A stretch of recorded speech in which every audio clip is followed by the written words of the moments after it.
Hello friends, आज हम बात करेंगे वुड्स डिस्पैच के बारे में। Wood's dispatch actually Charles Wood द्वारा जो एजुकेशनल गाइडलाइंस प्रेजेंट की थी 1854 में, उसे ही वुड्स डिस्पैच के नाम से जाना जाता है। तो जानते हैं कि सर चार्ल्स वुड कौन थे। Sir Charles would was the president of board of control of the British East India company. Charles Wood British East India Company के बोर्ड ऑफ कंट्रोल के प्रेसिडेंट थे। ये जो बोर्ड ऑफ कंट्रोल है, ये introduce हुआ था थ्रू पिट्स इंडिया एक्ट 1784 में। तो ये पिट्स इंडिया एक्ट को ईस्ट इंडिया कंपनी एक्ट के नाम से भी जाना जाता है। पिट्स इंडिया एक्ट के दौरान ये डिसाइड हुआ कि जो ब्रिटिश पोजीशन थी इंडिया में, तो उसके साथ ब्रिटिशर्स का इंडिया पे डुअल कंट्रोल रहेगा। एक तो ब्रिटिश गवर्नमेंट का रहेगा और दूसरा ईस्ट इंडिया कंपनी का।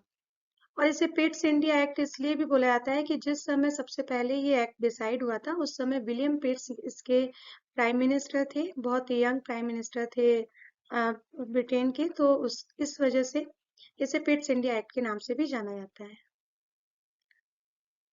तो sir Charles Wood British East India Company के बोर्ड ऑफ कंट्रोल के प्रेसिडेंट तो थे ही। He had also been the secretary of the state of India.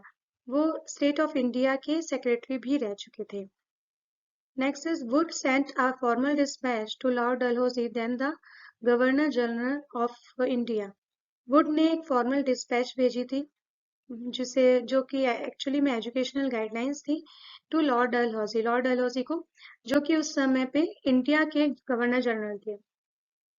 Next is Wood came India to impart western knowledge and information about western culture in India, to educate the natives of India so that a class of public servant can be created.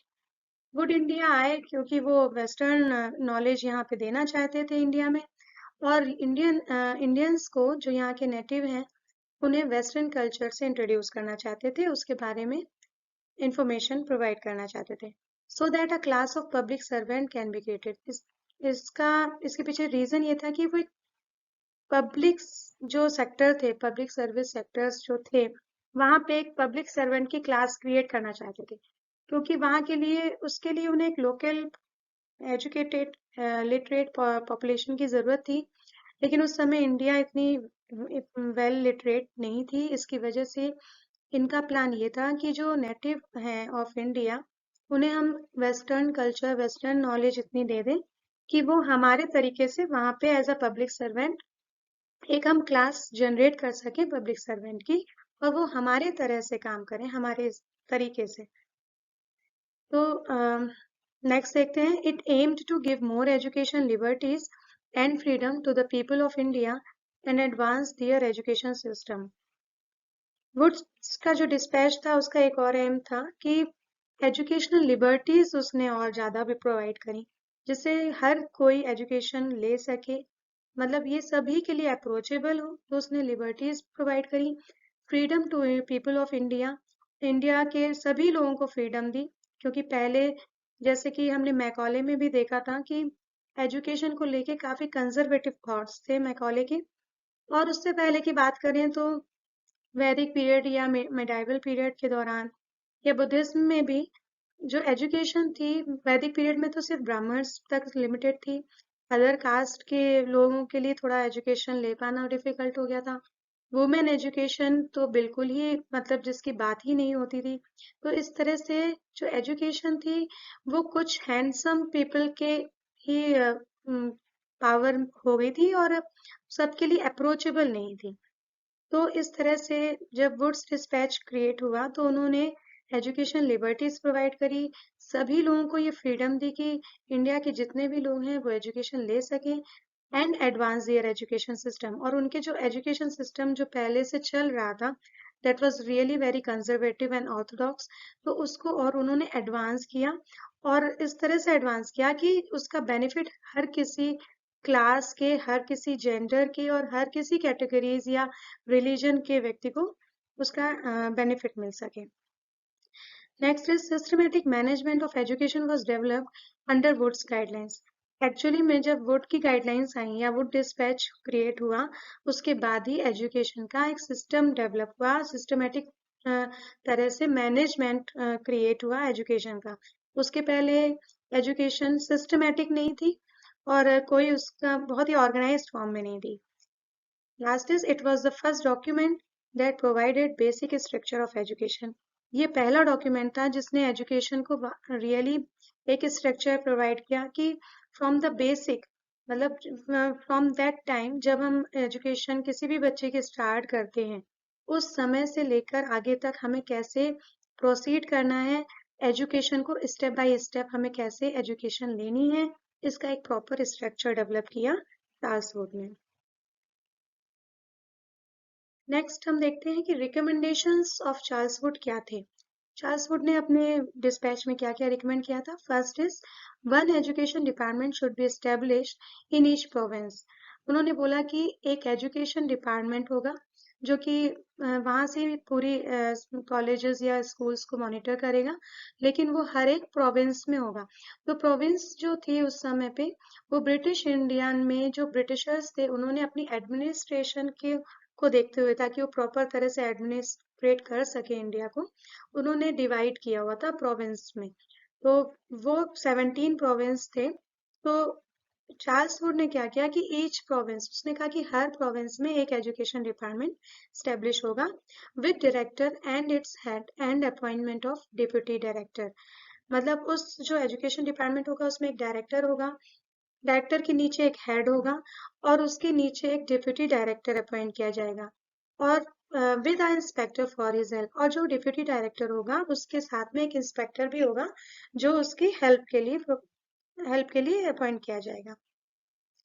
तो ये system था कि जो भी वहाँ पे और उस प्रोविंस में जितने भी कॉलेजेस स्कूल्स चल रहे थे या एजुकेशन सेंटर्स जितने भी थे, उनका मैनेजमेंट करना, उनको वो अपनी गाइडलाइंस को फॉलो कर रहे हैं कि नहीं, उनकी प्रॉपर मॉनिटरिंग हो सके, इसलिए एजुकेशन डिपार्टमेंट को एस्टेब्लिश करने का जो सजेशन था ये वुड्स की तरफ से था।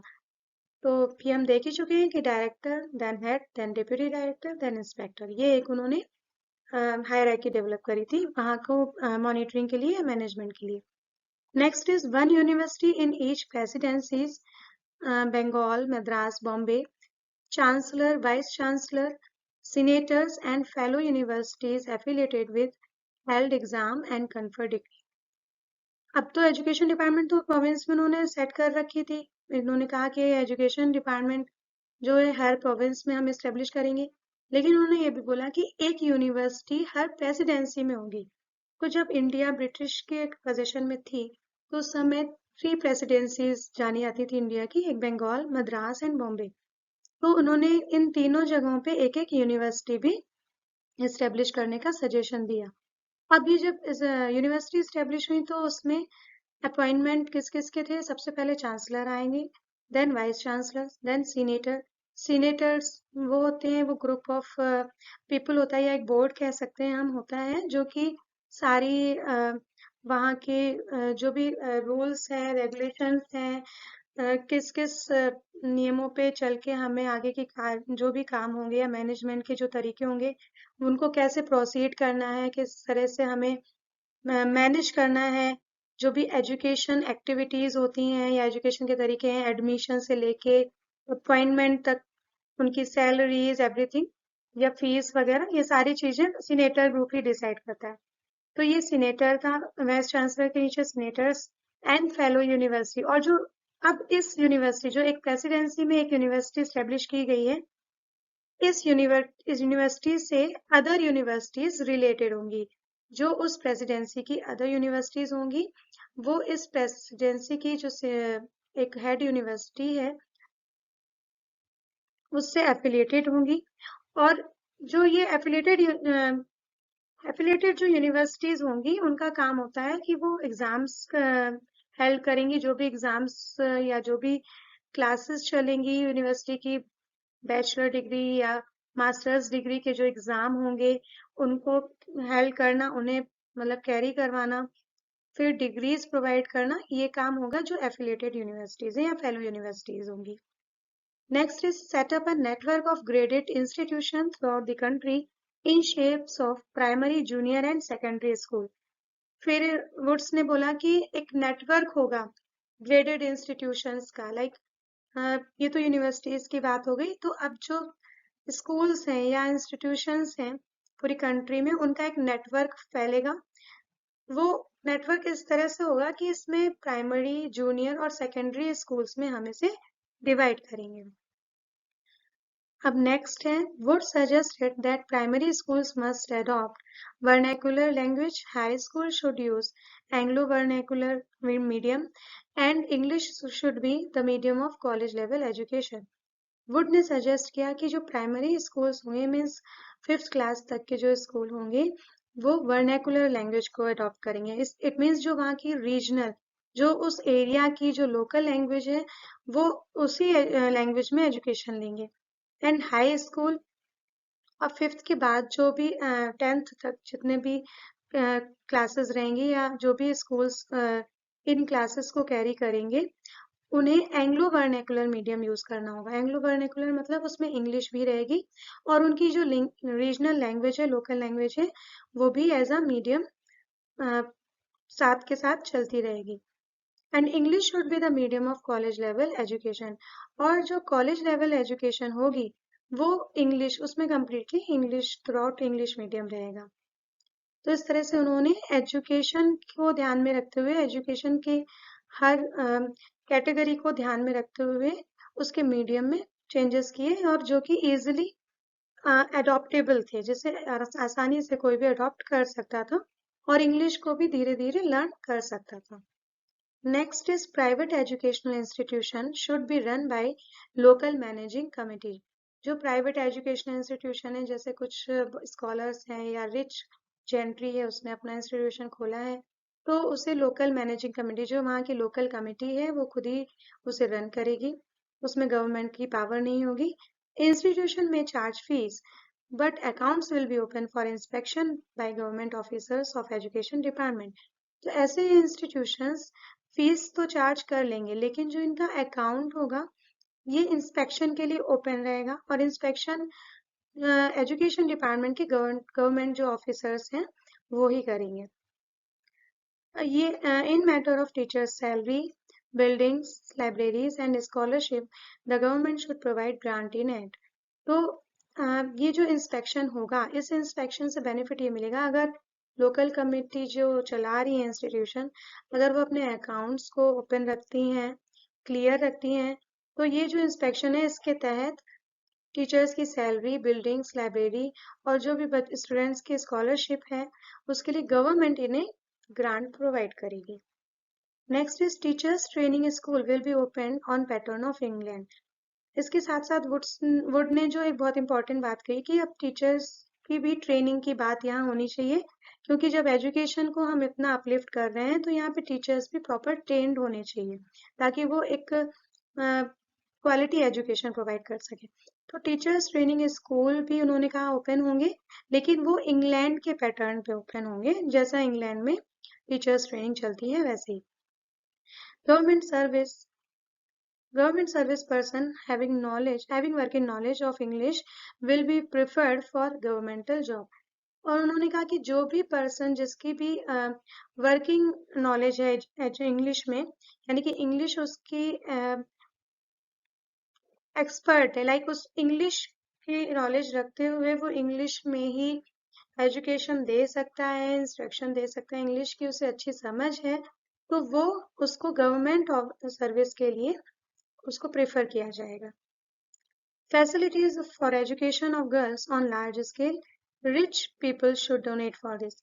अब जो एजुकेशन जो थी गर्ल्स की, जो अभी तक इंटरप्ट हो रही थी या नहीं मिल रही थी गर्ल्स को, तो उसके लिए वुड ने कहा कि लार्ज स्केल में जो फैसिलिटीज होनी चाहिए गर्ल्स की एजुकेशन के लिए, वो हमें ओपन करनी चाहिए, ताकि गर्ल्स जो एक पार्ट ऑफ पॉपुलेशन है, जो भी परसेंटेज है गर्ल्स का, वो बिल्कुल ही लैक हो रहा है एजुकेशन से, तो उसको प्रॉपर एजुकेशन प्रोवाइड करने के लिए हमें लार्ज स्केल में फैसिलिटीज अवेलेबल करानी चाहिए। फैसिलिटीज इस मायने में भी क्योंकि जो मुस्लिम वुमेन थी, उनके यहाँ वेल सिस्टम था, पर्दा प्रथा था, जिसकी वजह से वो बाहर जाकर एजुकेशन नहीं ले सकती थी, तो उनके एरिया में होना चाहिए स्कूल, या उनके अकॉर्डिंग होना चाहिए, सिर्फ गर्ल्स का एजुकेशन होना चाहिए, जहाँ पे गर्ल्स ही टीचर्स प्रोवाइड हो, तो मतलब कम्प्लीटली कंफर्ट जोन प्रोवाइड करें, ताकि जिससे गर्ल्स भी एजुकेशन ले सकें। And rich people should donate for this, और जो रिच लोग हैं, जो कर सकते हैं, जो एफर्ट कर सकते हैं इसमें, तो उनको अपना योगदान कंट्रीब्यूशन देना चाहिए। Next is good text books should be written in all Indian language. जो भी अच्छी टेक्स्ट बुक है या फिर इंग्लिश लिटरेचर है, वेस्टर्न लिटरेचर है या अरेबियन, पर्शियन, संस्कृत में जो भी लिटरेचर है अच्छा है, जिसे हम चाहते हैं कि हमारे आगे फर्दर एजुकेशन में ये लिटरेचर ऐड हो, इनकी नॉलेज आगे जनरेशन में जानी चाहिए, तो उनका पब्लिकेशन सारी ही लैंग्वेजेस में, ऑल इंडियन लैंग्वेजेस में होना चाहिए। Next is industrial education and its separate school should be established for its development and progression. अब वुड ने ये बोला कि जब एजुकेशन में डेवलपमेंट होगा, एजुकेटेड जेंट्री होगी, तो उसका अर्निंग स्कोप भी क्रिएट होना चाहिए। तो इंडस्ट्रियल एजुकेशन की उन्होंने बात करी एंड इट्स सेपरेट स्कूल, और उन्होंने कहा कि इंडस्ट्रियल एजुकेशन प्रोवाइड करनी चाहिए क्योंकि उस समय इंडस्ट्रीज का फोकस था, और इसके लिए सेपरेट स्कूल्स भी होने चाहिए जिसमें वो प्रॉपर इंडस्ट्रीज को मैनेज करना, उन्हें रन कराना, उनकी मशीन्स को ऑपरेट करने का पूरा जो ट्रेनिंग होगी वो दी जाएगी, पूरी नॉलेज दी जाएगी, and should be establish for its development and progression. और इसके एस्टेब्लिशमेंट के साथ ही साथ ये जो इंडस्ट्रियल स्कूल डेवलप किए जाएंगे, इसे एस्टेब्लिश किया जाएगा, इसके साथ ही साथ इंडस्ट्रीज को भी प्रोग्रेस मिलेगी या उनका भी डेवलपमेंट होगा। Next is policy of regional neutrality should be adopted in educational institution. Regional neutrality की बात यहाँ पर पुट करते हैं कि रीजन का कोई डिफरेंस नहीं रखा जाएगा एजुकेशन के प्लेटफॉर्म पे। वो एजुकेशन सभी के लिए अप्रोचेबल होगी, वो किसी भी रीजन का पर्सन हो, और इसके साथ ही साथ एक सेकुलर पॉइंट ऑफ व्यू भी मिलता है हमें। वुड के जो भी डिस्पैच था उसमें एक सेकुलर पॉइंट ऑफ व्यू मिलता है कि किसी भी रिलीजन के पर्सन के लिए भी ये एजुकेशन का कोई बार नहीं होगा, कोई इसमें कोई भी प्रोहिबिशन नहीं होगा। सभी रिलीजन के जो भी रिलीजन को फॉलो करते हैं, जो जैसे किसी भी रिलीजन के पर्सन हैं, उनके लिए अगर वो एजुकेशन लेना चाहते हैं तो एजुकेशन इजिली अप्रोचेबल हो, ऐसा सिस्टम हमें डेवलप करना चाहिए। Next is hierarchy in education in Wood's dispatch. जैसा कि हम पहले भी बात कर चुके हैं कि वुड ने अपने जो एजुकेशन का गाइडलाइंस प्रोवाइड करी थी, उसके साथ ही साथ उसने एजुकेशन को स्ट्रक्चराइज भी किया था। तो यहाँ पे हम देखते हैं कि हायरार्की कैसे डेवलप हुई थी। उस प्राइमरी स्कूल्स इन विलेज, सबसे पहले उन्होंने जो बेसिक लेवल पे शुरुआत करी, तो उन्होंने बोला कि प्राइमरी स्कूल सेट होने चाहिए विलेजेस में, और इनका मीडियम टोटली वर्नैक्युलर लैंग्वेज रहेगा। नेक्स्ट बात करी उन्होंने कि एंग्लो वर्नैकुलर हाई स्कूल। उसमें बोला कि जब हाई स्कूल जो डेवलप होंगे उनमें एंग्लो वर्नैकुलर लैंग्वेज चलेगी, मींस इंग्लिश के साथ साथ उनकी जो रीजनल लैंग्वेज भी होगी वो भी रन करेगी। नेक्स्ट जो बात करी उन्होंने, इसके बाद हाई स्कूल के बाद कॉलेज, कॉलेज की बात करते हैं तो कॉलेज एट डिस्ट्रिक्ट लेवल, जो कॉलेजेस होंगे वो डिस्ट्रिक्ट लेवल पे खोले जाएंगे और ये एफिलिएटेड रहेंगे यूनिवर्सिटी से। अच्छा, कॉलेजेस में उन्होंने इंग्लिश, टोटली इंग्लिश मीडियम को सजेस्ट किया था। Next is affiliating university in the presidency town. अब उन्होंने जो प्रेसिडेंसी यानी कि मद्रास, बॉम्बे एंड कलकत्ता में जो उन्होंने वन यूनिवर्सिटी ओपन करने की बात करी थी, तो उन्होंने ये भी कहा था कि उसके साथ के साथ फेलो यूनिवर्सिटीज भी वहाँ पे खोली जाएंगी जो उस हेड यूनिवर्सिटी से एफिलिएटेड होगी। तो फिर लास्ट में उन्होंने एफिलिएटेड यूनिवर्सिटीज जो प्रेसिडेंसी टाउन में खोलने की बात की थी। तो ये एक हायरार्की सिस्टम था, और ये पूरा वुड के रिकमेंडेशंस थे जो अभी तक हमने पढ़े। आगे बात करते हैं कंट्रीब्यूशन ऑफ वुड्स डिस्पैच। तो Wood's dispatch was the first document that provided the basic structure of education, and the dispatch also known as Plateau of Pamir, giving both in the Far East and West a panoramic view of education of the last 40 years and also its shape of the future. Would का जो dispatch था वो एक ऐसा पहला document था जिसने education को एक बेसिक स्ट्रक्चर प्रोवाइड किया, एंड इसी वजह से इस डिस्पैच को प्लेट्यू ऑफ पामीर भी कहते हैं, जो कि ईस्ट और वेस्ट दोनों ही तरफ पर पैरेलली फैला हुआ है। और इसी तरह से जो वुड का डिस्पैच था उसने एक पैनोरामिक व्यू प्रोवाइड किया था एजुकेशन का, जो ईस्ट और वेस्ट दोनों का कॉम्बिनेशन था, कि वेस्टर्न कल्चर को भी इंडिया में ला के पैरेलली इंडियन कल्चर के साथ उसने एजुकेशन सिस्टम में उसे इन्वॉल्व किया। और ये पिछले 40 सालों से जो भी एफर्ट्स चल रहे थे एजुकेशन गाइडलाइंस प्रोवाइड करना, एक एजुकेशन सिस्टम डेवलप करना, तो ये उसका एक माइलस्टोन था, कह सकते हैं कि 40 साल के बाद ये प्रॉपर स्ट्रक्चर डेवलप हुआ और इसने फ्यूचर में भी एजुकेशन सिस्टम को शेप देने का एक फाउंडेशन बनाया. Because of its strategic point of view, this dispatch had been popularly known as the Magna Carta of modern Indian education. इसका जो strategic point of view था इस dispatch का, इसकी वजह से इसे मॉडर्न इंडियन एजुकेशन का मैग्ना चार्टा भी कहा जाता है. मैग्ना चार्टा की अगर मीनिंग की बात करें तो एक्चुअली मैग्ना चार्टा ईयर 1215 में वो प्रिंसिपल्स थे जो डेवलप किए थे, जिससे किंग और किंग के रूलिंग को लेके कुछ प्रिंसिपल्स डेवलप किए गए थे. उसमें ये बताया गया था कि किंग की पोजीशन रूल्स के ऊपर नहीं है. अगर रूल्स को वायलेट कर रहा है राजा, तो वो राजा बनने योग्य नहीं है. इस तरह से एक जो प्रिंसिपल्स थे जिसपे किंग को भी रन करना था, किंग को भी फॉलो करना पड़ रहा था, क्योंकि वो प्रिंसिपल्स ऐसे थे जिसमें सबका हित था और वो सबके हित के लिए एक मोड ऑफ एक्शन डिसाइड करता है. तो इसी तरह से जो वुड का डिस्पैच था उसने मॉडर्न इंडियन एजुकेशन के लिए एक मैग्ना चार्टा का काम किया और इसके लिए इसको मैग्ना चार्टा के नाम से भी जाना जाता है. So this was all about the Woods dispatch. I hope you would like the video. Please like, share and subscribe my channel. Thank you so much. Thank you very much for watching.